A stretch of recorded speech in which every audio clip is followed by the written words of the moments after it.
بسم الله الرحمن الرحیم. السلام علیکم. نن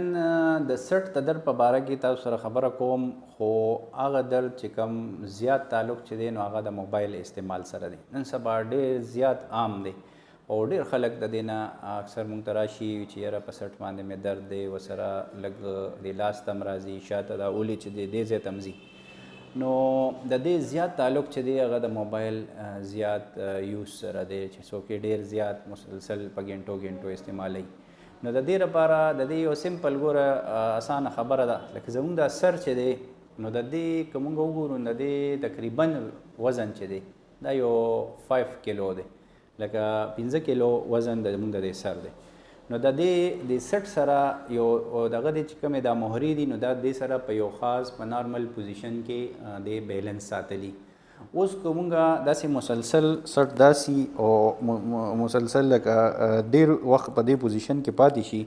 نو دې سره دی چې لکه دا 5 کیلو وزن د سټ دا پټې چې دي نو دا مسلسل په بینډینګ پوزیشن کې ساتلي. یا که مونږ ایون ملاس تم یو په بالغ باندې هم سټ ایښي او سټ هم داسې کړي نو دې پټو باندې یا د دې دا مسلس چې دي د سټ ته نو په دې باندې یو مسلسل سټرس یا نو چې کله دا زیاتیږي لکه 3-4 غنټې مسلسل دا سټ شي نو په فلیکشن پوزیشن کې لکه داسې بینډي نو هغلته بره نه په ویټ هم ډېر زیاتی نو دا کم زمونږ دا ورټبري چې دي نو په دې باندې پریشر اچوي او د دې نه چې کم نرز روزي نو بیا هغه پریس کوي. نو دا په لانګ ټرم کې لکه ډېر وخت که داسې مسلسل چلیږي نو دا کافي نقصان کولی شي.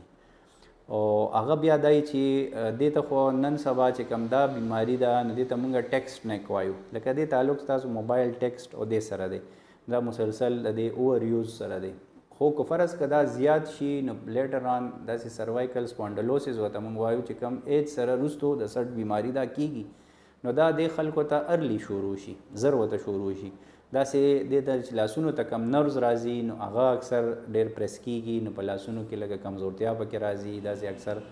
اوده اوده کیږي، په دې کې هغه خپل پاور چې دی نو هغه لږ کم شي. نو ځکه دا ماوی دا یو میسج دی تاسو لپاره چې لکه ډېر وخت لپاره د موبایل یوز چې دی نو هغه لږ کم کې،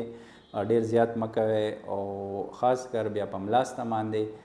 او یا ډېر زیات په ناسته مته ډېر سر ټیټول چې دي نو دې سره دا پوزیشن چې دی دا اب نارمل پوزیشن دی او دا تاسو ته ډېر مسایل پیدا کولی شي. نو ښه دا ده چې که لږ